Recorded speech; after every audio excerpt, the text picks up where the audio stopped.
Vamos a entrar a nuestro estudio de este día en Romanos capítulo 9. Hemos estado leyendo los versículos 1 al 8, pero esta vez vamos a leer un poquito más adelante. Vamos a leer hasta el versículo 13 de Romanos 9, porque finalmente lo que hemos estado avanzando ya en el estudio de la revelación de Dios en el Antiguo Testamento nos permite comprender más partes de este pasaje y a lo mejor no comprenderlo precisamente, pero sí tener otra perspectiva cuando lo lees. Entonces vamos a leer Romanos 9, 1 al 13 y voy a empezar yo con el versículo 1, me responden con el 2 y seguimos alternando. Dice Romanos 9, 1, verdad digo en Cristo, no miento, y mi conciencia me da testimonio en el Espíritu Santo.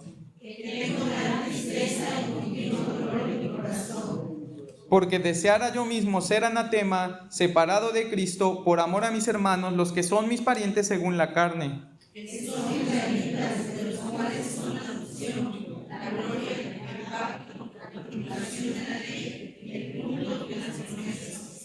De quienes son los patriarcas y de los cuales, según la carne, vino Cristo, el cual es Dios sobre todas las cosas, bendito por los siglos. Amén.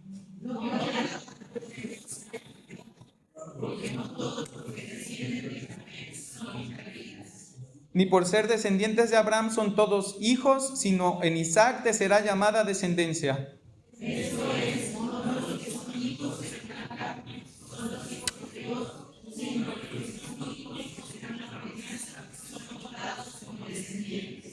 Porque la palabra de la promesa es esta: por este tiempo vendré y Sara tendrá un hijo.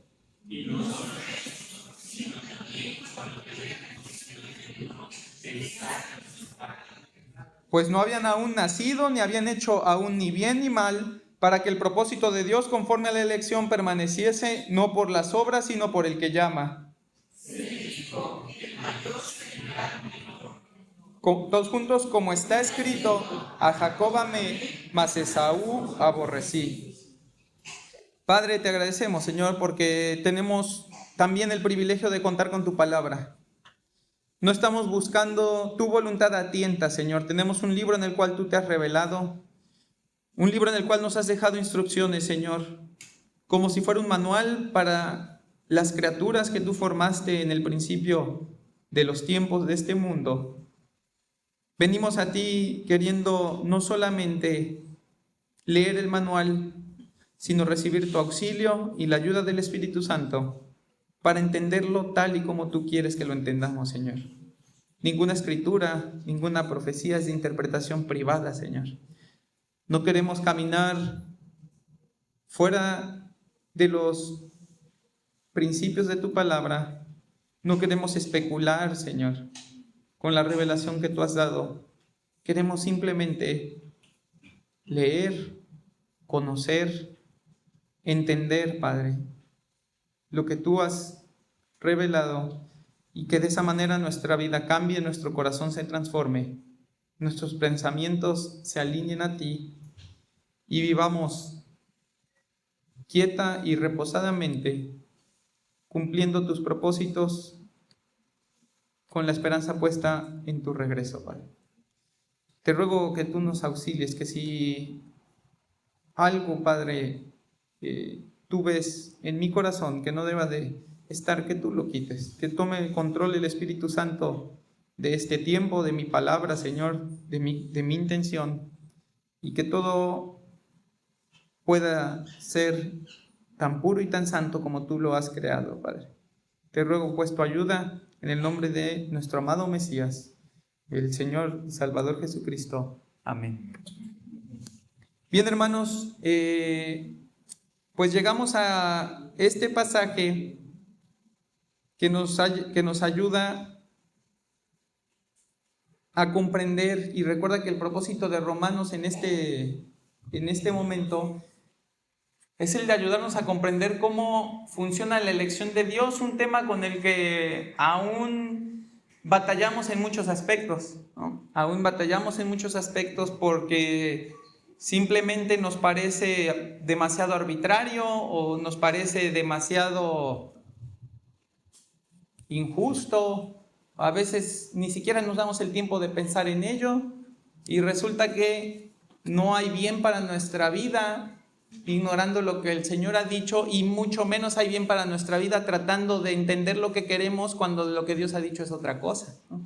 Entonces, para poder entender mejor este pasaje, se los dije ya hace algunos domingos, comenzamos a estudiar de manera breve, ¿no? La revelación de Dios a su pueblo, la revelación de Dios a sus escogidos en el Antiguo Testamento. Y para que te des una idea, lo que nosotros veníamos haciendo con Romanos prácticamente era ir cavando cada vez más profundo, ¿no? En esa, que podríamos hacer la analogía como en esa cueva que es Romanos, y que tú le rascas y le rascas como en la minería y de repente vas encontrando todo el oro que está contenido allí.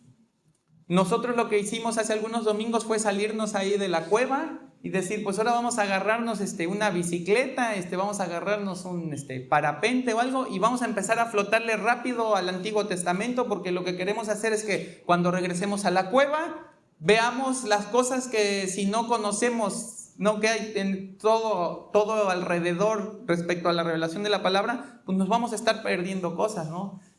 No sé si has visto ese cartón, ese dibujo que de repente habla de la perseverancia, lo usan para la perseverancia, y está esa imagen en el que uno se cansó de cavar, llevaba un poquito y como que el siguiente golpe de la pala se hubiera encontrado el tesoro, ¿no? Precisamente la idea de volver al Antiguo Testamento y de manera rápida poder tener todo eso fresco en nuestra mente es que cuando nosotros regresemos a Romanos no nos quedemos con estuvimos así de encontrar, ¿no? Estuvimos así de entender qué era lo que Dios quería decir. Ciertamente sabemos que es una obra de Dios, a través del Espíritu Santo, la comprensión que nosotros podemos tener de la palabra, pero es definitivamente cierto también que ese nivel de comprensión está directamente ligado a nuestra diligencia respecto al estudio de la Escritura, ¿no? Entonces nosotros no podemos pasarnos de largo por allí, ¿no? Fíjate lo que dice Isaías 43:10. Isaías 43:10 dice: vosotros sois mis testigos, dice Jehová, y mi siervo que yo escogí, para que me conozcas y creas y entiendas que yo mismo soy. Antes de mí no fue formado Dios, ni lo será después de mí. Fíjate qué profundo, ¿no? Es este pasaje respecto a lo que implica el conocimiento de Dios. Cómo ese conocimiento de Dios, el conocerle cada vez más, cada vez mejor, nos conmina a ser testigos de Él, a ser testigos en todo tiempo. Hermano, el hecho de que Dios te revele continuamente en su palabra, su voluntad, su carácter, sus atributos, ¿no? Y mi oración es que esa revelación en tu vida sea diaria, sea constante, ¿no? Que no haya días en tu semana, que no haya semanas en tu mes, que no haya meses en tu año en los que no sepas más de Dios, ¿no? Como si Dios se hubiera ido tan lejos que ya no tiene nada que decir, o como si tuviera que mandar cartas que toman varias semanas o meses para llegar. En realidad eso está ahí. Y mi deseo es que no falte en tu día, no falte en tu vida esa revelación de parte de Dios, ¿no? El hecho de que Dios se nos revele continuamente a través de su palabra implica una responsabilidad que nadie más en la tierra tiene. Y es impresionante, es de mucho ánimo, fascinante ver cómo Dios le da propósito a su elección aquí en Isaías. Fíjate cómo dice: mi siervo que yo escogí, ¿no? Está hablando de propiedad, pero también está hablando de propósito. Está hablando de, eres mi siervo, ¿no? Pero no nada más te hice mi siervo, sino que yo te escogí antes de hacerte mi siervo. Y sabemos que el Señor tuvo que hacer más que solamente escogernos para poder llamarnos sus siervos, y que el costo de eso no fue cualquier cosa que el Señor tuviera, sino que tuvo que dar a su Hijo para poder redimir un pueblo propio celoso de buenas obras. Entonces fíjate cómo dice: mi siervo que yo escogí, ¿pero para qué? Para que me conozcáis, creáis y entendáis. Pensar en nuestra elección sin comunión, sin crecimiento y sin obediencia sería prácticamente Lo mismo a que el Señor hubiera escogido piedras o cualquier objeto inanimado para relacionarse y revelarse a Él, ¿no? No tiene ningún sentido que nosotros digamos y ostentemos una relación con Dios, digamos que conocemos a Dios, pero que no le creamos y no le entendamos de la manera en la que Él lo quiere hacer.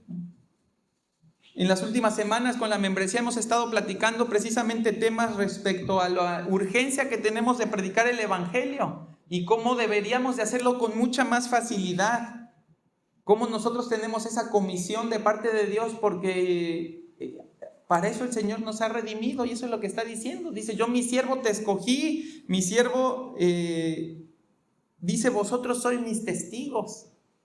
¿Quién más va a hablar de las maravillas y de las misericordias de Dios sino aquellos a los que Él escogió?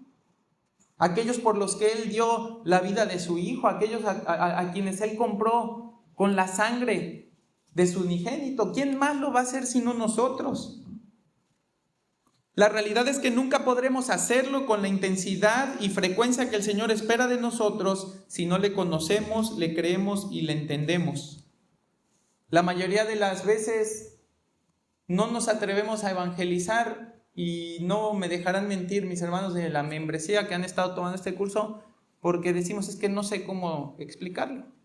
Es que no me han capacitado para hablar de Jesús, es que no me han entrenado para evangelizar. Hermano, el problema no es cuánto te han capacitado, el problema es cuánto conoces de Cristo. Porque si conocieras a Cristo realmente, si tuvieras una experiencia diaria y de comunión con Cristo, hermano, vas a terminar hablando de eso.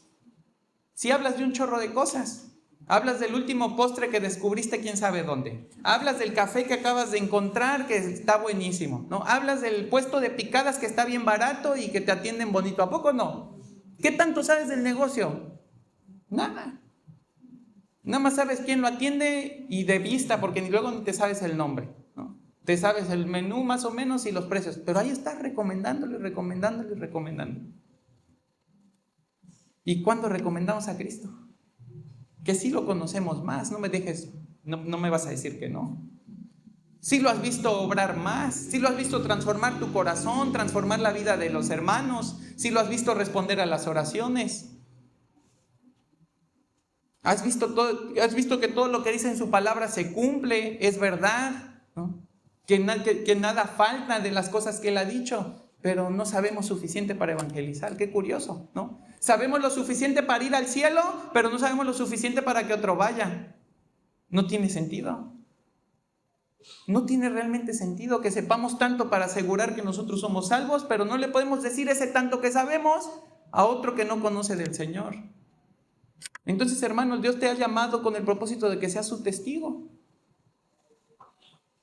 Dios te ha llamado como testigo. Y eso es lo que Él va a hacer con Israel, que lo vamos a ver en las próximas semanas. ¿Para qué lo pone Israel? ¿Para qué lo elige Dios? Para testimonio de las naciones. Para que otros vean que hay un solo Dios y ese Dios es verdadero.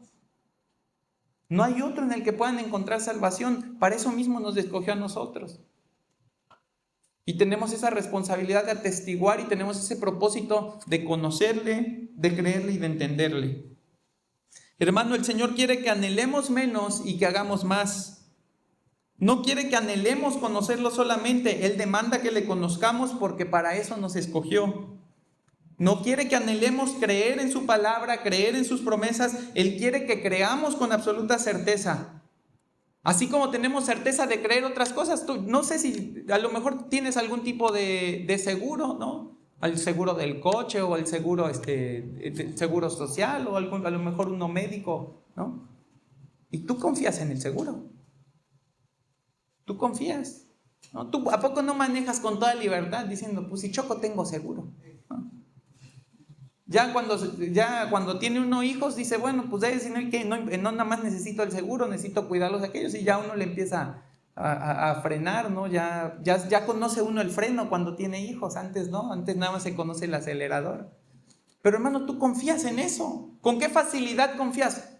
Pues no andas cuidando el coche así de, ay, no me lo vayan a tocar, tú vas, ¿no? Si sucede algo, ¿no? Pues sabes que tienes ese respaldo. Así quiere el Señor que creamos en Él, con esa confianza. con la confianza de manejar nuestra vida sin temor, sin restricciones. ¿Para qué? ¿Para darnos gusto? No, para hacer su voluntad. Y el Señor entonces quiere que le conozcas, quiere que creas, no nada más que anheles creer en Él, que creas. ¿Qué más te podría dar Dios para que puedas tener las certezas que Él te da en Jesucristo? Pero también Él no quiere que anhelemos entenderle, Él quiere que le entendamos. ¿Y a qué se refiere entenderle aquí? Atenderle a lo que se refiere esta palabra en ese contexto es percibirle, tener la capacidad de discernirle e identificarle a fin de estar atentos y listos para obedecerle. ¿Sabes dónde se utiliza esta palabra? Cuando el Señor llama a Samuel, ¿no? Y que Samuel escuchaba una voz y que le decía al Señor y le estaba hablando, ¿no? Esa palabra se utiliza cuando él va y le dice, me parece que es Elí, ¿no? Y le dice que está escuchando, le dije, ve, ¿no? Ya Samuel ya lo había percibido, ya lo había entendido, ya lo había escuchado, sabía que le estaba hablando Dios y le está diciendo, ve. Dios quiere que tengamos ese nivel de entendimiento de Él. Que cuando nos hable, nos diga, ¿no? Nos anime o nos exhorte, que cuando nos confronte con la palabra para que abandonemos algo o empecemos a hacer algo, que tengamos ese entendimiento de percibirle y de decir, ahí voy, Señor, heme aquí, ¿no? Heme aquí, aquí estoy. Hermano, la fe no tiene como habitación la mente, la fe habita en el corazón. Nuestra mente es el pasillo por donde transita el conocimiento de Dios, el corazón es donde el conocimiento se abraza, se cree y se acepta de tal forma que lo que era un pensamiento de Dios, que lo que era un anhelo de Dios, ahora es un principio de vida. Así que el deseo de hacer este repaso, y lo recalco, hermano, porque sabemos que nos está tomando algunas semanas hacerlo, pero que es necesario porque así como un viaje uno se necesita parar a tomar provisiones para seguir, necesitamos ver el Antiguo Testamento para tomar provisiones y seguir con Romanos, ¿no? El deseo de Dios es que a través de la palabra y la manifestación de Él a su pueblo de Israel, nosotros conozcamos, creamos y abracemos con un entendimiento listo para percibir su voz y con el deseo de seguirle siendo testigos fieles de que Él es el único Dios verdadero, que no hay Dios antes o después de Él y que Él se ha revelado a los hombres para redención por medio de su amado Hijo. Y vamos a entrar a Génesis, hermano. Vamos a ver allí en Génesis 21, que fue donde nos quedamos la vez pasada. Recordamos cómo va Abraham allí a tumbos, ¿no? De repente rebotando en un lado, de repente rebotando en otro, sabiendo lo que Dios le prometió, creyéndolo de alguna manera, pero no confiándolo plenamente y por lo tanto tomando decisiones que podrían él pensar, pues le voy a echar la mano a Dios porque él no sabe cómo hacerlo, ¿no? ¿Qué logra Abraham con eso? Pues simplemente ensuciar, ¿no? el camino del Señor y traer consecuencias a su vida y a su descendencia debido a su desobediencia. Pero vamos a ver que de repente llegó el momento en el que la promesa se cumplió. Vamos a ver Génesis 21:2. Dice, y Sara concibió y dio a Abraham un hijo en su vejez en el tiempo que Dios le había dicho. Y llamó a Abraham el nombre de su hijo que le nació, que le dio a luz Sara, Isaac. Y circuncidó a Abraham a su hijo Isaac de 8 días, como Dios le había mandado. Me parece muy bello el cumplimiento de esta profecía, pero no bello en el sentido de qué bueno que por fin a Abraham se le hizo.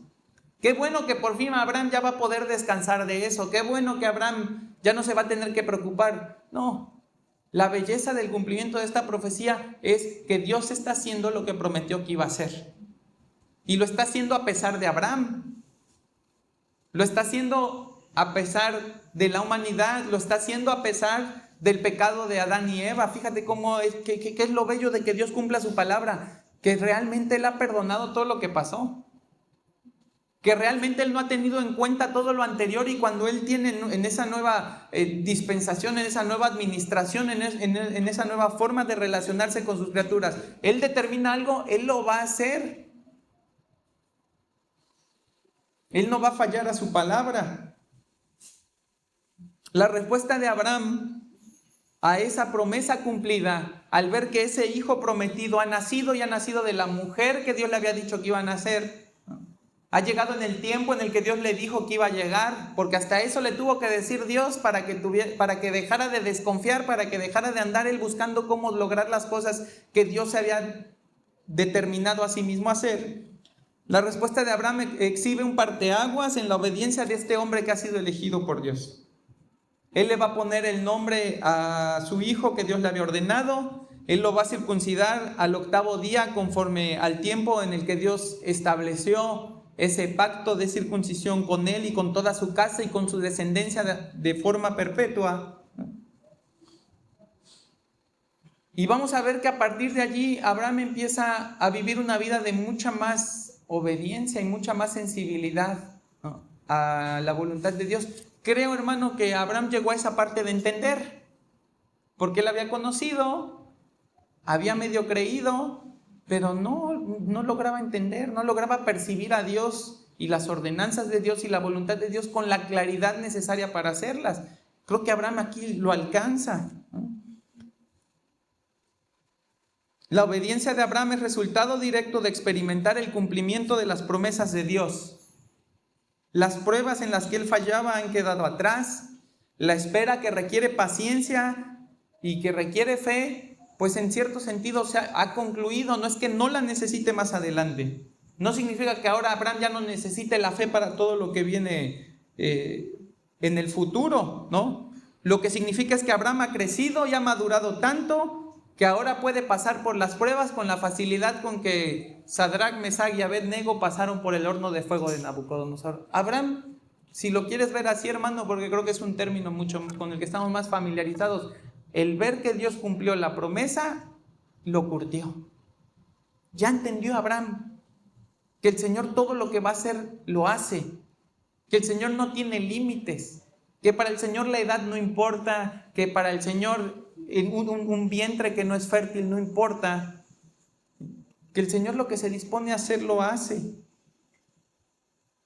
Y vemos cómo Abraham empieza a vivir esa nueva vida confiando en Dios tal y como lo debió de haber hecho desde el principio, pero ahora convencido por el cumplimiento de las promesas. Y hermano, yo quiero decirte, las pruebas no tienen como propósito aniquilar tu fe. Cuando Dios te somete a prueba, no tiene Dios el propósito de extraer hasta la última gota de fe de tu vida, ¿no?, para que te quedes allí desamparado, no. Las pruebas tienen el propósito de fortalecer tu fe e inclinar tu corazón a una obediencia total. Las pruebas son, como lo hemos estado viendo, ese fuego que nos refina, ese fuego que quita nuestro egoísmo, que derrumba nuestros planes, que hace desaparecer nuestros sueños que parecen a veces tan buenos, ¿no?, tan piadosos. Y decirnos, yo tengo un plan y ese plan es bueno para ti, ese plan es mejor, y casi escuchando a Dios decir, ojalá un día amaras mi plan y dejaras de amar el tuyo, ¿no? Ojalá un día tomaras mis promesas para lo que concierne a mi voluntad y no la tuya. Ojalá un día dejaras de sacar versículos de contexto para animarte en cosas que no son lo que yo quiero. Entonces vamos a ver cómo la diligencia de Abraham para hacer la voluntad de Dios ahora será digna de imitar. De repente Abraham ya no es el hombre con el que nos podemos identificar tan fácilmente. ¿Por qué? Porque él empieza a obedecer al Señor en todo. Antes era fácil ser como Abraham, ¿no?, hasta excusarnos no, pues si Abraham falló y el Señor le apareció y le dijo tal y él falló, pues cómo no voy a fallar yo, ¿no? Pero ahora tú ves a Abraham y, hermano, nos va a sacar ventaja. Vamos a estar corriendo toda nuestra vida tratando de exhibir esa fe que obra la justicia de Dios como la está exhibiendo Abraham, ¿no? En Génesis 21:10, Sara le pide a Abraham echar a Agar y a Ismael, el sacarlos, el ya, que se salgan de entre nosotros, que se salgan de la familia, ¿no? Y su corazón de padre se estremece. Pero cuando Dios se lo pide y Dios le dice a Abraham, y creo que ese es el versículo que todas las hermanas tienen marcado así en todos los colores, ¿no? Cuando Dios le pide que escuche la voz de Sara en todo, ¿no? ¿Qué es lo que hace Abraham? Obedecer, ¿no? Obedecer, ya no se va a poner Abraham a luchar, ya no le va a decir a Ismael, pues sí, vete, pero mira, aquí te dejo mi WhatsApp por si algún día necesitas algo, ¿no? O llévate la tarjeta de crédito por si te atoras por allá, o ya sabes dónde estoy. No, Abraham va a obedecer. ¿Le dolió a Abraham? Claro que sí. Nosotros pensamos que Abraham solo tuvo que sacrificar un hijo, pero en realidad tuvo que sacrificar dos. Y fíjate qué interesante es, ¿no? Cómo tuvo la disposición de sacrificar a los dos y de dejarlo ir al desierto, un desierto en el que casi muere, ¿no? Si no es por la misericordia y la gracia de Dios, un desierto en el que casi muere. ¿Por qué exhibe Dios esa gracia y misericordia? Porque ya lo vimos antes. Dios le dio promesas también a Ismael por su gracia y por la intervención de Abraham, su padre. Pero fíjate cómo le dice a su esposa, ya sácalos de aquí. Dios le dice, tienes que escuchar a tu esposa, y lo hace, ¿no? Pero vamos a llegar a Génesis 22 y vamos a ver cómo Abraham va a ser nuevamente probado por Dios. Y creo que esta va a ser la prueba más grande de la vida de Abraham. Pero vamos a leer Génesis 22:1. Dice Génesis 22:1, aconteció después de estas cosas que probó Dios a Abraham y le dijo, Abraham, y él respondió, heme aquí. Y dijo, toma ahora tu hijo, tu único, Isaac, a quien amas, y vete a tierra de Moria y ofrécelo allí en holocausto sobre uno de los montes que yo te diré. Y Abraham se levantó muy de mañana y enalbardó su asno, y tomó consigo 2 siervos suyos y a Isaac su hijo, y cortó leña para el holocausto, y se levantó y fue al lugar que Dios le dijo. Fíjate qué interesante es empezar a ver a este Abraham, ¿no? Empezar a ver a este Abraham que ya no es el mismo que conocimos cuando estaba en Negev, ¿no? Ya no es el mismo hombre que huyó de la promesa de Dios cuando necesitó alimento y que dijo, pues aquí no hay, me voy a tener que ir a Egipto a conseguir comida, ¿no? Ahora este hombre es un hombre fiel y obediente cuando su Dios le pide sacrificar al hijo de la promesa. Por eso le dice su único hijo. No es que Dios no reconociera al otro, es que ese era el hijo de la promesa. Ese era el único en el que iban a ser cumplidas las promesas de Dios. Y fíjate qué curioso que antes a Abraham su fe no le alcanzaba para sacrificar un poco de hambre, y ahora su fe le alcanza para obedecer a Dios y poner en sacrificio a su propio hijo. Date cuenta que cambió Abraham. Ya no es el mismo. Algo sucedió en su vida. ¿Y qué es lo que sucedió? Que cuando vio que Dios cumplió su promesa, Abraham se entregó de corazón completamente, en toda devoción, en absoluta obediencia al Señor. Abraham ya no es el hombre de fe dubitativa y obediencia errante. Como les decía, ya se deja de parecer a nosotros. ¿Y a quién se empieza a parecer más? A Cristo.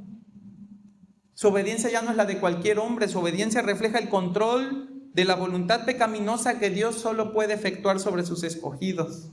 Sus deseos ya no son los deseos de la carne. Él ya no quiere conseguir las promesas a costa de cualquier cosa. Él conoce a Dios, cree en Dios, entiende a Dios de tal manera que él sabe que aún sacrificando a ese hijo, Dios va a cumplir la promesa. ¿O no? Si ya lo hizo una vez, ¿no lo podrá hacer Dios dos? Si ya tuve un hijo a los 100, que yo me reía de tener un hijo a los 100, ¿no podré tener otro a los 100 y tantos? ¿No? ¿De quién depende que eso se cumpla? De Abraham. Eso es lo que Abraham entendió. Que nada de eso dependía de él. Que nada de eso dependía de sus fuerzas, de sus decisiones, de sus determinaciones. Que eso dependía de Dios. Hermano, Abraham dejó de ser el hombre que él quería ser y comenzó a ser el hombre que Dios quería que fuera. Y eso es lo que vamos a ver de testimonio en Abraham. Y esa es la obediencia que Dios va a recompensar en Abraham. Y la pregunta que nosotros obligatoriamente tenemos que hacernos es, ¿estamos como el Abraham que vivía en Negev, ¿no? ¿O estamos como este Abraham que vivía en Gerar? La pregunta obligada es, hermano, ¿Conoce las promesas de Dios, sí o no? Yo sé que sí las conocen. A lo mejor no todas, pero conocen muchas. Conocen, diría yo, las indispensables, ¿no? Y las conocen lo suficiente. La siguiente pregunta, hermano, es: ¿Dios te ha cumplido esas promesas o no te las ha cumplido? Si Dios no fuera un Dios que cumple las promesas que Él hace, yo sé que tú no estarías aquí. Dirías: esto es falso. Esto es pura emoción, ¿no? Le creen, pero al final Él no les da nada. Le ponen su confianza, pero al final Él no responde esa confianza cumpliendo con lo que dice. No estarías aquí. Si tú estás aquí es porque has visto que Dios ha cumplido todas las promesas que Él hace en tu vida. Comenzando por el perdón de pecados. Tú sabes que tus pecados han sido perdonados.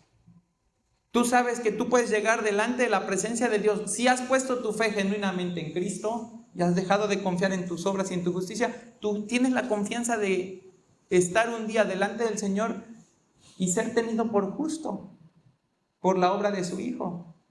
Tú tienes esa confianza te tiene aquí hoy.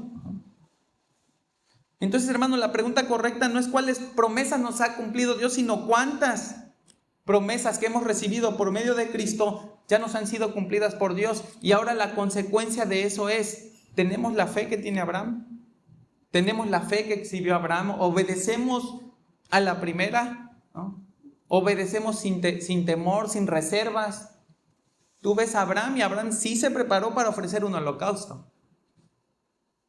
Abraham sí llevó todo lo necesario para ofrecer un holocausto. No hizo como que voy a obedecer. No llevo leña porque pues a lo mejor si por algo pues, ahí me doy cuenta de que no tenía leña y ya no tengo. No, llevó la leña, llevó siervos. Había que sacrificar a Isaac. ¿Quién lo iba a agarrar? ¿Tú crees que Isaac iba a dejarse sacrificar? Tenían que agarrarlo. Eso tenían que hacer con los sacrificios de animales. Llevaba todo listo Abraham. Pero lo primero que estuvo listo en Abraham fue su corazón para obedecer a Dios. Y cuando Dios le dijo qué quería que hiciera, eso ya no fue difícil. Hermano, eso es lo que el Señor quiere de nosotros. Y eso, el Señor nos permite experimentar lo mismo cuando nosotros vemos que todas sus promesas las cumple en nuestra vida.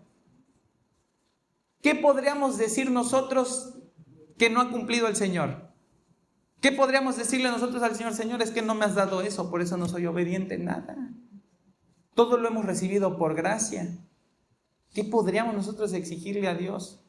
Y hermano, y aún si tú dijeras, bueno, pues sí le voy a exigir, ¿qué le vas a pedir si no sabes qué necesitas? ¿Qué le vas a pedir si dice Romanos que ni siquiera oramos como conviene, porque no sabemos qué necesitamos? ¿Qué le vas a pedir tú a Dios que Él no tenga ya considerado, que Él no tenga contemplado, que Él no tenga ya otorgado en Cristo y que además te lo haya cumplido? No hay nada más, hermano. El problema es que nosotros recibimos la promesa, recibimos el cumplimiento, pero no queremos obedecer. Nos tienen que convencer. Nos tiene que convencer el Señor. Es claro el mandamiento, ahí dice, ¿no?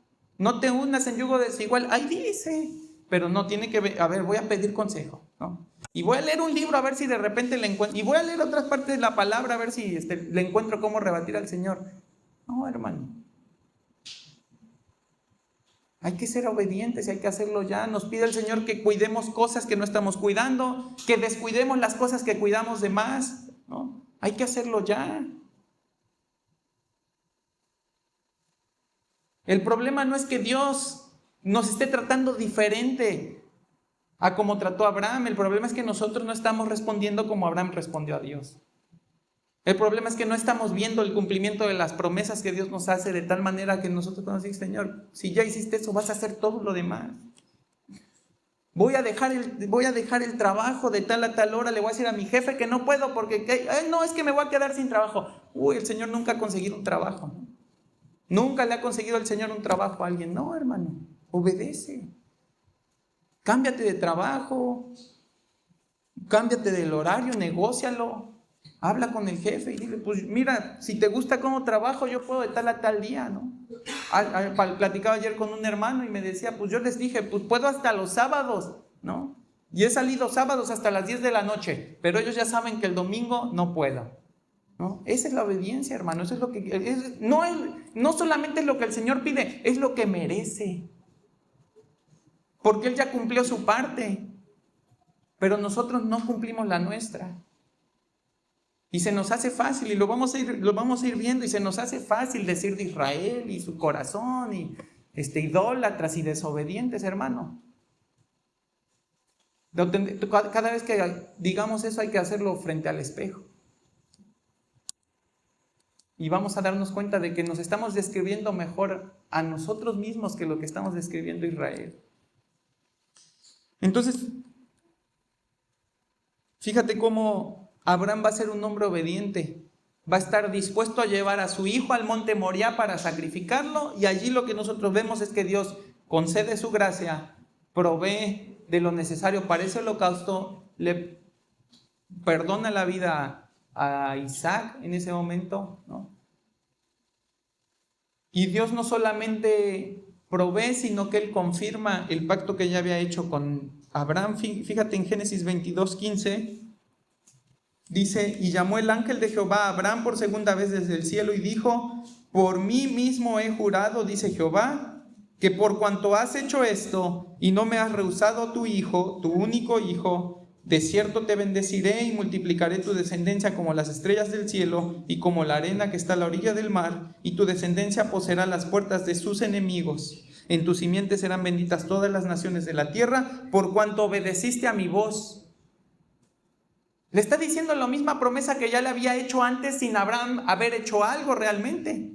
Dios ya se había comprometido con Abraham en un pacto para hacer todo esto que le está diciendo ahora por el puro afecto de su voluntad. Pero fíjate cómo ahora Dios le está diciendo, ¿no? Fuiste obediente. Y si yo ya me había comprometido a hacerlo, ¿qué crees? Ahora me comprometo de nuevo conmigo mismo a hacerlo, porque fuiste obediente. No te lo ganaste tú, pero yo me agradé de tu obediencia. Yo me plací de ver que tú estabas dispuesto a hacer lo que yo quisiera. Te voy a confirmar el pacto. Fíjate qué importante es la obediencia, ¿no? Qué importante es la obediencia. ¿Cuántas veces no es la obediencia la que nos confirma que realmente nosotros creemos en Dios? ¿Cuántas veces no es la obediencia la que nos muestra que sí somos sus hijos? ¿Y cuántas veces no es la desobediencia la que nos hace dudar de, ¿y si seré hijo de Dios? Es que ya me dijo el Señor que esto, que tengo que ir a hacer tal cosa, que tengo que platicar con este para reconciliarme, que tengo que perdonar a aquel, y no lo hacemos. Y si uno se lo pregunta, ¿sí seré hijo de Dios? Porque no quiero, no tengo ganas, no me llama la atención, ¿no? Hermano, es indispensable la obediencia. El Señor es fiel y va a cumplir todo lo que Él hizo.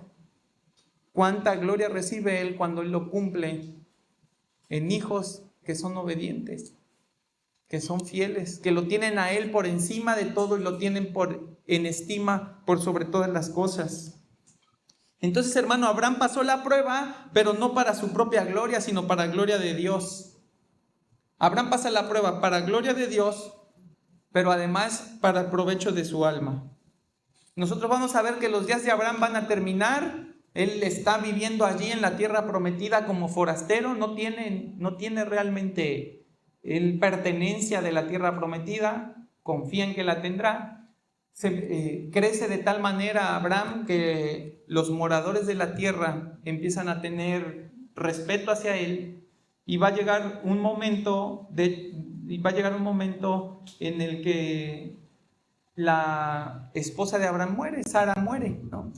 Y Abraham va a decir, pues yo quiero enterrar a mi mujer aquí en la tierra prometida. Entonces él va y negocia y dice, oye, véndeme este pedacito, ahí quiero enterrar a mi mujer. Le va a decir el hombre de allí, ahorita se me fue cuál era su nombre, pero la raza son los hetitas de Et, ¿no? Le va a decir, no, tómala, hazlo tú ahí. Él le va a decir, no la quiero gratis, te la voy a pagar. Se la paga, se hace Abraham dueño de ese pedacito de la tierra prometida. Ahí en ese pedacito hay una cueva que se llama la cueva de Macpela, y ahí va a enterrar a su esposa. Ahí la va a dejar una vez que ha muerto. Miren, aquí tengo apuntado, se la compra a Efrón, ¿no? A Efrón. Y entonces nosotros vemos que empieza el ocaso de Abraham. Ahora el que empieza a subir en relevancia dentro de la escritura, pues es su hijo Isaac. Para Génesis 26, Isaac ya desposó a Rebeca, ya sepultó también a su padre en el mismo lugar, en esa misma cueva. Y además Isaac ya engendró 2 hijos, también de una mujer que era estéril. Y en ese momento él recibe una profecía de parte de Dios en Génesis 26, 21. Dice, y oró Isaac a Jehová por su mujer que era estéril, y lo aceptó Jehová, y concibió Rebeca su mujer. Y los hijos luchaban dentro de ella, y dijo, si es así, ¿para qué vivo yo? Y fue a consultar a Jehová, y le respondió Jehová, 2 naciones hay en tu seno, y 2 pueblos serán divididos desde tus entrañas. El un pueblo será más fuerte que el otro pueblo, el mayor servirá al menor. Fíjate qué interesante que la prueba que era para el hijo, o para el padre, mejor dicho, ya no era para el hijo, ¿no? ¿Cuántos años Abraham estuvo sufriendo porque Sara se pudiera embarazar? Viene Isaac, que tiene el mismo problema, le ora al Señor y el Señor le responde de manera inmediata. Las pruebas de Isaac van a ser distintas. Vamos a ver después de este relato el momento en el que Jacob le roba la primogenitura a Esaú y engaña a su padre con el apoyo de su madre. Y vamos a ver que ese mismo Isaac en Génesis 26 está a punto de cometer el mismo error que había cometido su padre, que es ir a Egipto. Otra vez se viene el hambre, ¿no? Y la fe que era del padre, pues ahora ya no es la fe del hijo, ¿verdad? Ahora él necesita trabajar en su propia fe.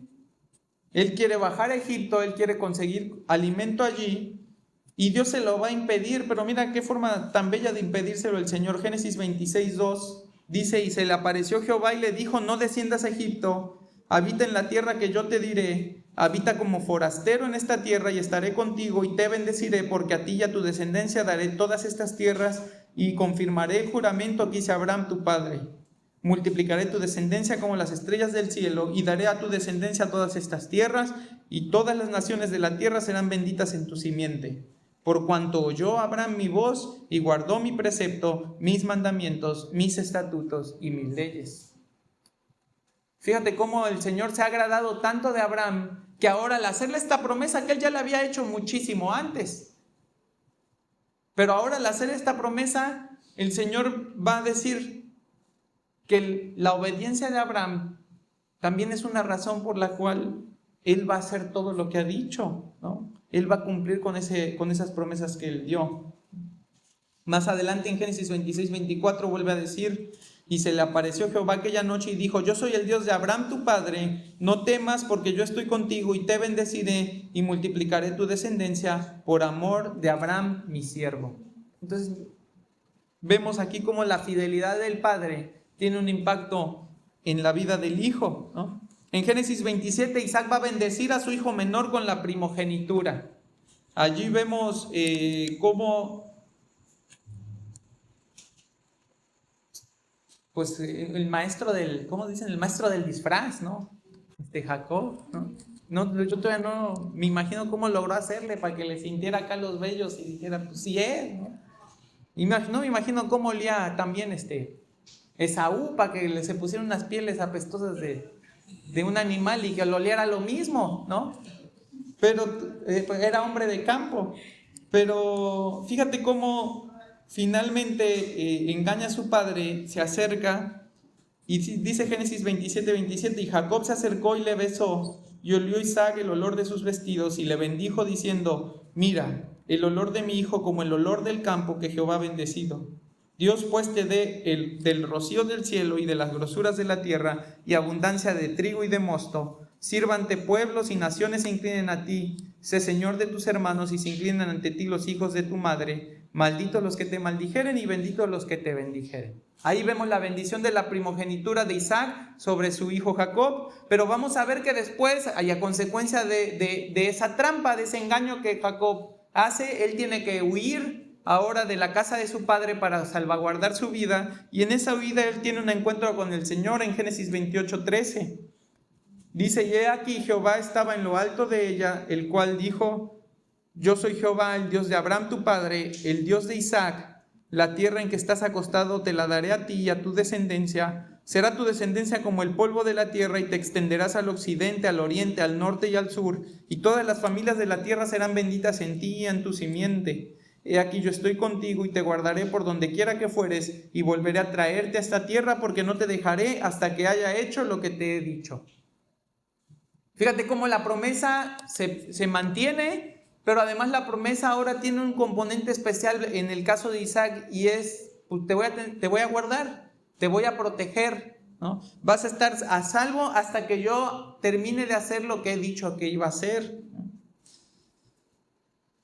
Luego vamos a ver, y voy rápido, ya me estoy ahora sí saltando más espacios porque hay muchas más historias de las cuales nosotros podríamos obtener aprendizaje, pero no quiero perder de vista que nuestro propósito es entender todo esto para regresar a Romanos, ¿no? Vamos a ver que suceden muchas cosas. El mismo Jacob es engañado por Labán, ¿no? Recibiendo una cucharada de su propia medicina. Y vamos a ver en Génesis 31:3 que ahora Jacob va a salir de donde estaba habitando ahí con Labán, ¿no? y con las dos esposas que Labán le ayudó a tener, ¿no? Y dice Génesis 31:3, también Jehová dijo a Jacob, vuélvete a la tierra de tus padres y a tu parentela, y yo estaré contigo. Jacob lo hace así, y de regreso él tiene un encuentro que ahora le va a cambiar la identidad, así como nosotros vimos que a Abraham le fue cambiada, ¿no? Génesis 32:27 dice, y el varón le dijo, ¿cuál es tu nombre? Y él respondió, Jacob. Y el varón le dijo, no se dirá más tu nombre Jacob, sino Israel, porque has luchado con Dios y con los hombres y has vencido, ¿no? Ahí debemos entender que esa lucha a la que se refiere no es otra cosa más que la perseverancia de Jacob para obtener la bendición de Dios. No venció a Dios en un sentido amplio, sino en un sentido demasiado estrecho, que era recibir una bendición de él, y dice, has vencido, te la concedo, ¿no? Te voy a conceder la bendición que tú tienes y ya no te vas a llamar Jacob, sino que ahora vas a tener un nombre que te recuerde este encuentro que tuvimos tú y yo. Dios va a confirmar ese cambio de nombre entablando con Jacob una relación más profunda y también basada en la obediencia. Génesis 35:1 dice, dijo Dios a Jacob, levántate y sube a Betel y quédate allí, y allí haz un altar al Dios que te apareció cuando huías de tu hermano Esaú. Y si saltas al versículo 9 dice, apareció otra vez Dios a Jacob cuando había vuelto de Padán Aram y le bendijo. Y le dijo Dios, tu nombre es Jacob, no se llamará más tu nombre Jacob, sino Israel será tu nombre. Y llamó su nombre Israel. También le dijo Dios, yo soy el Dios omnipotente, crece y multiplícate, una nación y conjunto de naciones procederán de ti y reyes saldrán de tus lomos. La tierra que he dado a Abraham y a Isaac la daré a ti y a tu descendencia después de ti daré la tierra. Y se fue de él Dios del lugar en donde había hablado con él.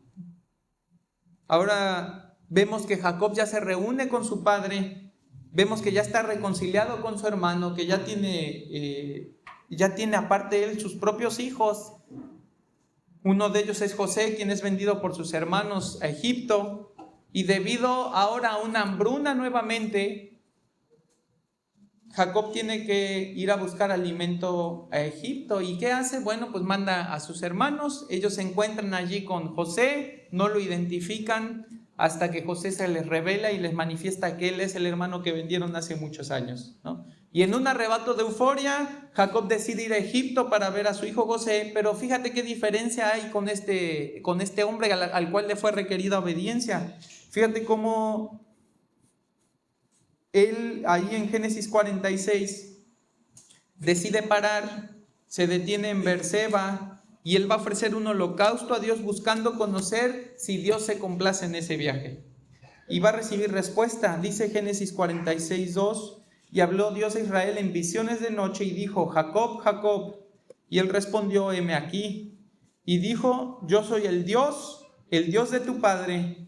No temas de descender a Egipto, porque allí yo haré de ti una gran nación. Yo descenderé contigo a Egipto y yo también te haré volver. La mano de José cerrará tus ojos. Fíjate qué hermoso que ahora Jacob no sabe, ¿no?, realmente qué va a suceder en el intermedio, o cómo van a suceder las cosas más bien en el intermedio, pero él tiene el corazón y la disposición de buscar a Dios en holocausto, ¿no? Él tiene la disposición de venir a buscar la voluntad de Dios antes de aventurarse simplemente porque está emocionado de que ya encontraron a su hijo a la tierra de Egipto. Yo creo que Jacob sabía, ¿no?, de cuando el abuelo se fue a Egipto sin permiso del Señor, ¿no? Y cuando recibió la profecía de que ahora su descendencia iba a ser esclava allí durante 400 años. Yo creo que Jacob sabía de cuando papá también quiso ir a Egipto y el Señor se interpuso en su camino y le confirmó la promesa, ¿no? Y Jacob hace bien en ese momento de decir, pues bueno, ya sé qué le pasó al abuelo, ya sé qué le pasó a papá, ¿no? Yo no me voy a aventurar, yo voy a buscar la voluntad de Dios. Hermano, creo que Jacob nos da una lección muy importante aquí.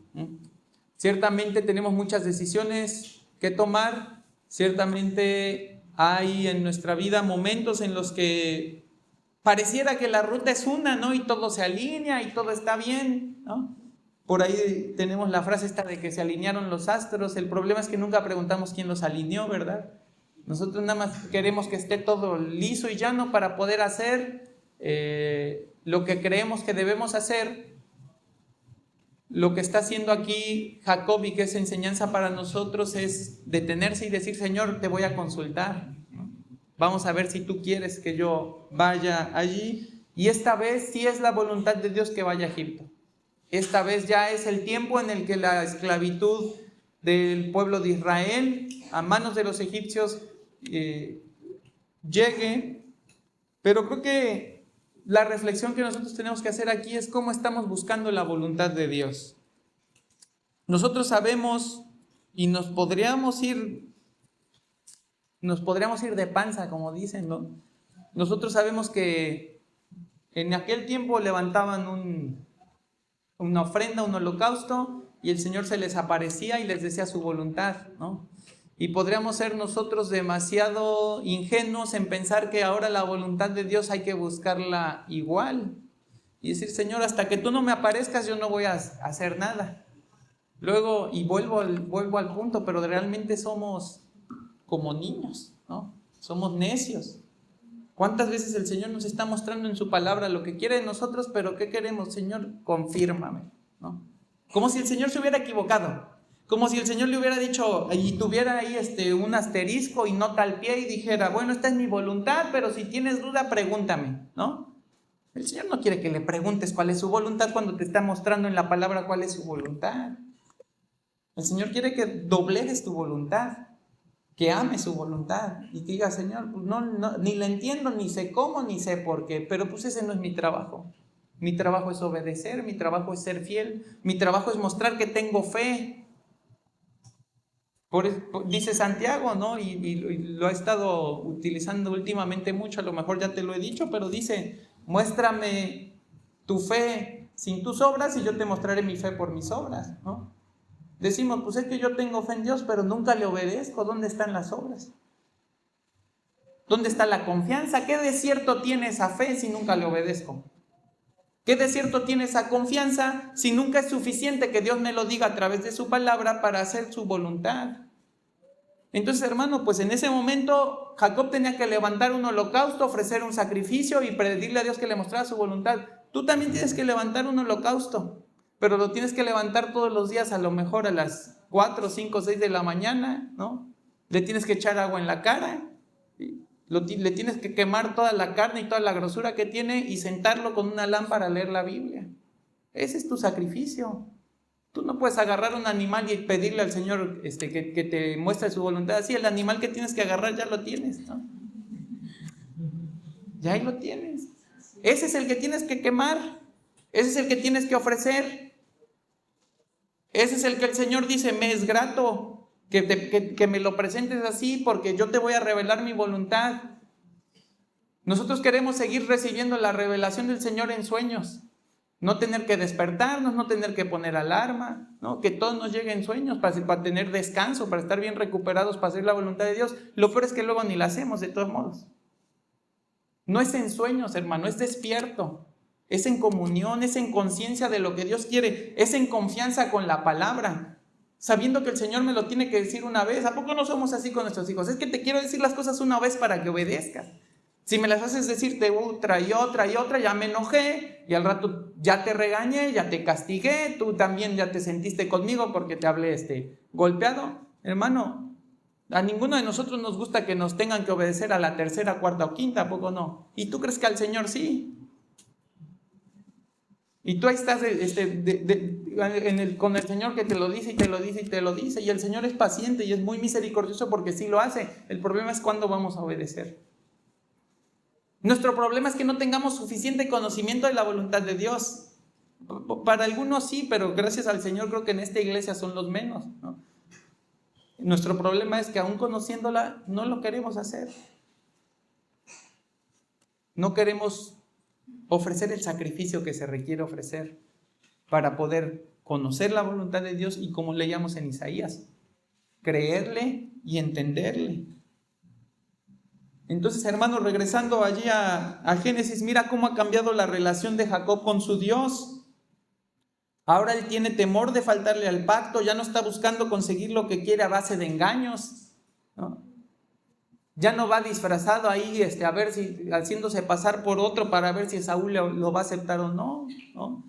Ya él empieza a obedecer las cosas como las tiene que hacer. Él va a bajar a Egipto porque así se lo manda el Señor, ¿no? Y Dios no solamente le permite descender a Egipto en paz, sino que además le asegura una muerte tranquila en su vejez. Ha pasado su prueba, ha correspondido en obediencia al Dios de su padre y al Dios de su abuelo. Y ahora llega la época de las tribus, empiezan a formar allí las tribus de Israel, llega la hora de Israel. Jacob va a bendecir a sus hijos, pero va a otorgar una bendición especial. Le va a dar, en vez de darle la primogenitura a Rubén, por un pecado que Rubén comete, él no se la va a dar a Rubén, se la va a dar a José. Y con José va a tomar a los hijos de José y les va a bendecir, pero a propósito él los quiere bendecir al revés también, ¿no? Él quiere darle al menor la bendición del mayor y viceversa. José no le gusta, José dice, no papá, estás confundido, no, a lo mejor no estás viendo bien, este es el bueno, no, este es el primero, y le dice, no, si estoy viendo bien, así es como yo se la quiero dar. Así que Jacob bendice al menor, y fíjate, yo le decía, qué interesante es, ¿no?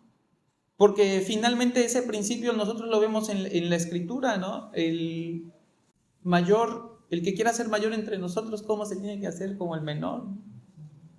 Es interesante ver cómo esos cambios de mayor a menor, el Señor los ocupa de manera soberana, de manera que nosotros no tenemos realmente en qué gloriarnos y en qué buscar primogenituras o primeros lugares en algún lugar aquí en la iglesia, ¿no? Fuera de la iglesia, dentro de nuestro hogar. Platicamos ayer con los matrimonios precisamente de eso, ¿no? ¿Qué es el matrimonio? Sino un hombre que se somete en servicio a su mujer, ¿no? Y una mujer que se somete en servicio a su marido, ¿no? El marido intentando toda la vida ponerla en primer lugar y la mujer intentando toda la vida ponerse por abajo de él. Ese es el matrimonio, ese es el que funciona, ese es el que Dios diseñó, ¿no? En vez de estar luchando los dos por ocupar un lugar que le pertenece al Señor. Entonces, vamos a ver cómo, ahí en Génesis 48, 19, Jacob bendice a los hijos de José, dice, mas su padre no quiso y dijo, lo sé, hijo mío, lo sé. También él vendrá a ser un pueblo y será también engrandecido. Pero su hermano menor será más grande que él y su descendencia formará multitud de naciones. Y los bendijo aquel día diciendo, en ti bendeciré a Israel, diciendo, hágate Dios como Efraín y como a Manasés. Y puso a Efraín antes de Manasés y dijo Israel a José, he aquí yo muero, pero Dios estará con vosotros y os hará volver a la tierra de vuestros padres, y yo te he dado a ti una parte más que a tus hermanos, la cual tomé yo de mano del amorreo con mi espada y con mi arco. Luego Jacob va a bendecir a sus hijos y dentro de esas bendiciones encontramos la de Judá, ¿no? Una que nos apunta a Jesucristo en Génesis 49:8. Dice, Judá, te alabarán tus hermanos, tu mano en la cerviz de tus enemigos, los hijos de tu padre se inclinarán a ti, cachorro de león, Judá, de la presa subiste, hijo mío, se encorvó, se echó como león, así como león viejo, ¿quién lo despertará? No será quitado el cetro de Judá ni el legislador de entre sus pies hasta que venga Silo, y a él se congregarán los pueblos, atando a la vid su pollino y a la cepa el hijo de su asna, lavó en él su vestido y en la sangre de uvas su manto, sus ojos rojos del vino y sus dientes blancos de la leche. Entonces vemos cómo se presagia allí la bendición que va a venir a toda la descendencia y a todas las naciones por medio de Judá, ¿no? Vamos a ver también al Señor representado en en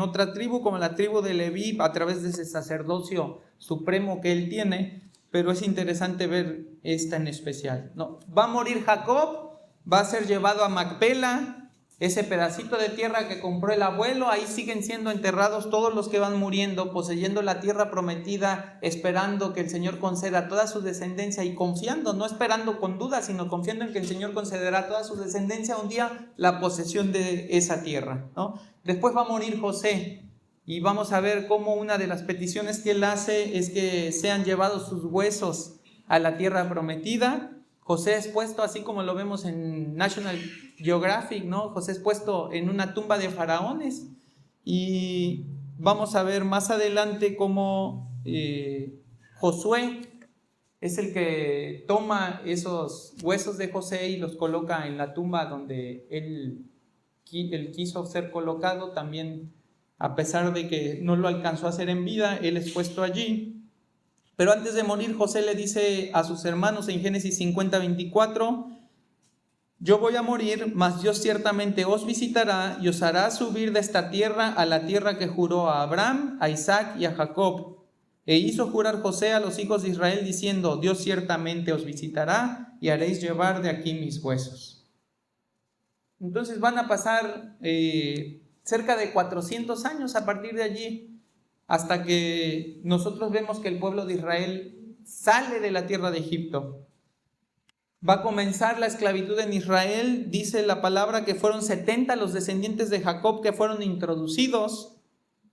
Y mientras el pueblo se crece y se fortalece, van a perder el favor de Faraón con la muerte de José. Ya no hay un faraón que conozca a José, ya no hay un faraón que se agracie de los israelitas, y entonces va a empezar a imponer mano dura. Ahora sí, una esclavitud como tal sobre el pueblo de Israel.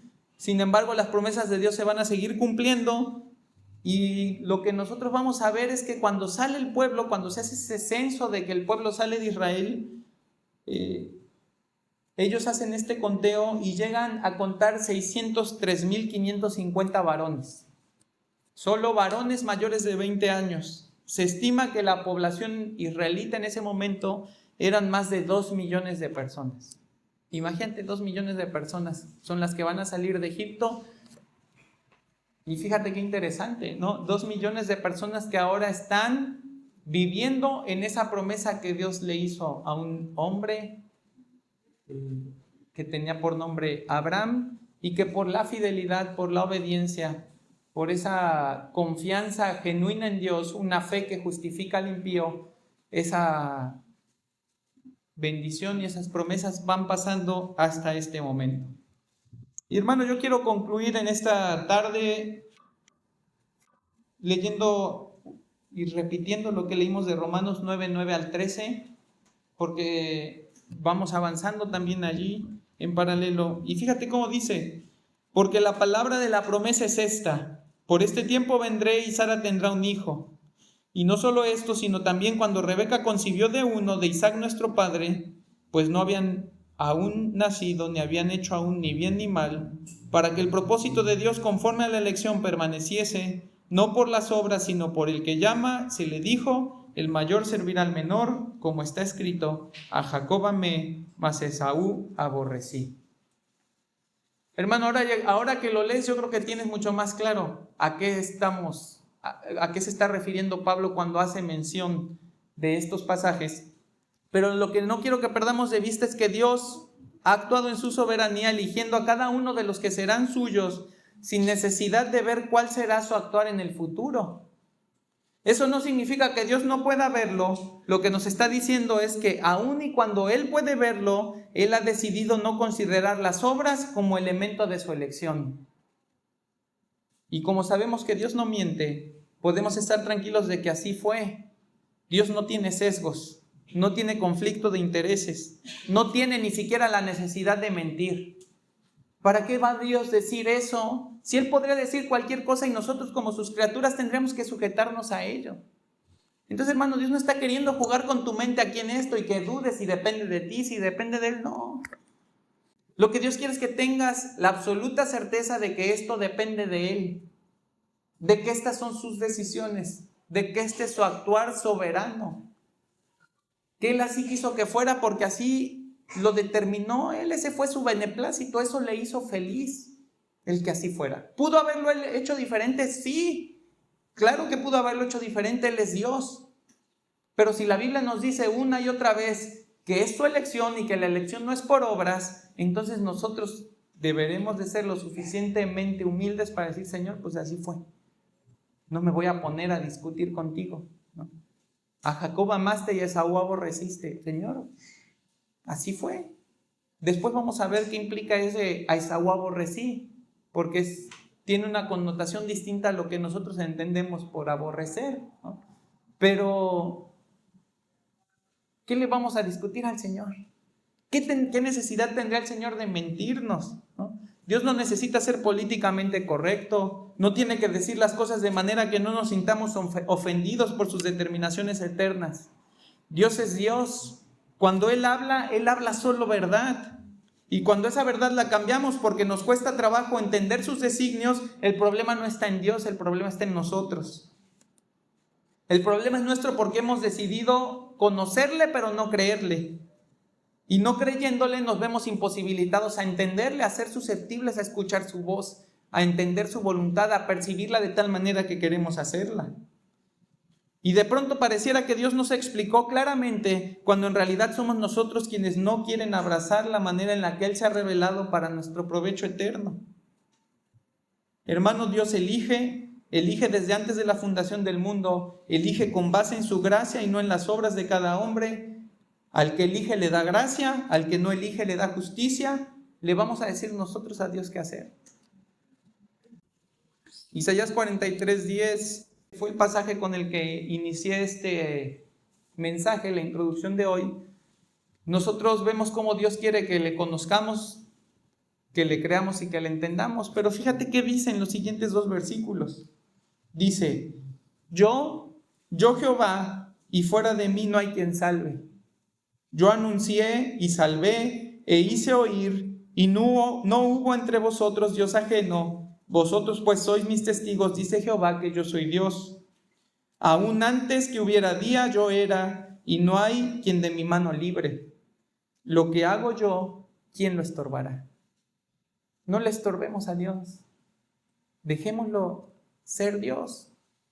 No nos estorbemos a nosotros, tratando de creer en el Dios que queremos creer y no en el que se ha revelado en su palabra de manera demasiado clara y explícita. No nos metamos el pie en nosotros mismos. ¿Qué le vamos a decir nosotros? ¿Nosotros podemos salvar? No. Entonces, ¿qué nos preocupa cuáles quiere salvar Dios y cuál no? Si ni siquiera nosotros podemos hacerlo. Tú dices, bueno, es que hay un plan B y si Dios se hace a un lado, entonces el plan B entra en acción y se salvan todos. No hay. Entonces, ¿cuál es nuestro problema? ¿Qué nos queremos nosotros meter a estorbarle a Dios en las determinaciones que ha hecho? Que el cómo le ha placido que las cosas funcionen. Hermano, no podemos hacerlo, ¿no? ¿Quieres decirle a Dios cómo salvar? ¿Quieres enviarle tu lista de recomendados? ¿Te vas a unir a su mover en gracia para predicar el evangelio a toda criatura o seguirás luchando con su soberanía porque tienes más afecto a tu carne que a su santidad? Hermano, que Dios salve a quien Él quiera. Tú eres un instrumento de Él para esa salvación. En vez de ponerte a pelear, en vez de ponerte a tratar de que Dios, de alguna manera, de repente en todas las Biblias del mundo se borre ese pasaje y diga lo que tú crees que debería de decir, hermano, mejor súmate a la obra que Él está haciendo. Mejor súmate a extender el reino, a predicar el evangelio. Amar a las criaturas más allá de dedicarles un pensamiento o una oración express. Conoce a Dios, créelo, entiéndelo y después, ¿qué tienes que hacer? Ponte a predicar de Él. Ponte a predicar de Él. Ama como Él amó. Entrégate como Él se entregó y vas a ver que el entrenamiento que necesitas para hablar de Él a toda criatura, Él ya te lo dio. Ya está ahí. No solo te dio el entrenamiento, hermano, te puso al entrenador dentro. Te puso al entrenador dentro. Ayer platicaba con mi esposa por unas cosas y le decía, ¿cómo viste la respuesta esa que di? Y me dice, no, pues me sorprendí. Le digo, pues yo también. Yo no pensé que él iba a responder, ¿no? Pero yo dije, pues tengo que responder y pues me arranco. ¿Y quién es el que responde? Pues es el Espíritu Santo. Si tú me hubieras dicho, escribe lo que vas a responder cuando te preguntan esto, no escribo lo que dije en ese momento. Entonces, hermano, tenemos a Dios dentro de nosotros. Dios no quiere que lo hagas en tus fuerzas, no quiere que lo hagas por lo que tú sepas, no quiere que confíes en ti para que predicar el Evangelio, quiere que confíes en Él. Confía genuinamente, haz tu fe práctica, muestra tus obras en esa fe que tienes. Y mostrémosle al mundo que hay un solo Dios, ese Dios es verdadero, ese Dios es santo y justo, pero también ese Dios es misericordioso. Vamos a ponernos de pie. Padre, te agradecemos, Señor, porque es hermoso conocerte, es hermoso conocer cómo eres a través de tu palabra, Señor. Es bello ver cómo se caen nuestras ideas, nuestras pobres ideas y conceptos que tenemos de ti, Señor. Es hermoso ver cómo descubrimos que somos ignorantes, porque tú no nos dejas en esa ignorancia, Padre, sino que en tu gracia nos llenas de tu conocimiento, un conocimiento al cual habremos de hacer el bien poniendo toda nuestra confianza en Él, Señor. De tal forma que no nos envanezca, que no nos llene, Señor, de una sana doctrina que nunca es una doctrina práctica, Señor, sino que nos llene de amor por ti, que se muestre en obediencia, Padre, en obediencia rápida, en obediencia absoluta, Señor. Que luchemos menos con tu voluntad, que seamos más fáciles para abandonar la nuestra y que andemos en la novedad de vida que tú nos has dado en Cristo, Señor, disfrutando cada una de las cosas, cada victoria, cada aflicción, cada triunfo, cada derrota, Señor, cada alegría, cada tristeza, sabiendo que todo es de provecho para prepararnos para el día de nuestra redención y para recordarnos, Señor, que no vivimos para este mundo, no vivimos para el hoy, vivimos para ti, Señor, y para la esperanza eterna que tenemos en Cristo, Padre. Bendice esta iglesia, bendice tu palabra y que haga la obra que es necesario que sea hecha en nuestras vidas y que podamos en esa fidelidad y en ese compromiso contigo poder darte buenas cuentas, Señor, de que este aprendizaje no se quedó guardado en el baúl, sino que nos transformó, cambió nuestras convicciones y nos llevó a ponerlo por obra a fin de glorificarte en todo y de ser de testimonio a aquellos que no te conocen, Padre. Te ruego todo esto, Padre, te ruego tus misericordias y gracia. Y te lo pido en el nombre de nuestro Señor y Salvador. Amén.